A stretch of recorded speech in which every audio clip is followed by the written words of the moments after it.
In a country where there are 10 million more women than men, finding a partner has always been something of a challenge. And now, with unemployment rising, salaries stagnant and banks refusing to give out credit, the chances of talking a man into marriage seem to be way too low. Lawyer Alexander Dobrovinsky, who's made his name divorcing Russia's super rich and winning back assets from errant husbands, says there are now more customers knocking on his door than there were before the credit crunch. New marriages will be much more interesting to see, because what's happened here in this office that we're doing is, I would say, 3 times more the marital agreements for the new marriages. That's for sure, because the people, basically their parents, wants to preserve the belongings. Irina, who lives and works in Moscow, does not frighten her male friends with such words as a marital agreement. All she expects from a man is love, care, and probably a bottle of new perfume for Christmas. But even those small mercies, she says, are now quite hard to find.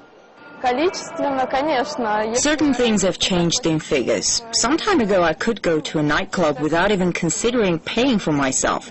Men would buy drinks for me. They do pay at the bar now too, but the number of cocktails has dropped from 10 to 2. The national economy is not likely to suffer if men in Russia ply women with fewer drinks. But if the crisis leads to men deciding to have less children or not to have them at all, the government's attempts to pull through a demographic crisis might prove useless. With Moscow leading the way in its massive promotion of family values, Russia is now dramatically reversing a decade-long drop in its birth rate. The number of children born last year was the highest since 1991. But if young couples face the challenge of making the ends meet and finding a place to live, the demographic crisis will again become the government's main headache. Opinions are split on whether the credit crunch will lead to more divorces or will, on the contrary, inspire men to turn to old-fashioned family values. Psychiatrist Stella Konin runs an enterprise which is known as a clinic for millionaires. He charges his clients $10,000 for a 40-minute-long session. Year-long membership starts from $50,000, and he says it's a good deal, especially now that many of the country's richest people could become his potential clients. On the one hand, the number of divorces will grow.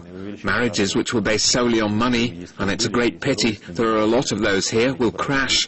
At the same time, marriages built on solid foundations will only get stronger. The crisis will make partners closer. I think the crisis is good for the newborns. People stay at home, family is more protected. Gentleman, the guy doesn't have a lot of money to go out. To have a mistress, it's a very costly operation. So he will stay at home, make love, time to time, and then we will face a new baby boom, probably. If the country indeed sees a baby boom in the 9 months' time, that would mean that Russia's #1 national project has been accomplished.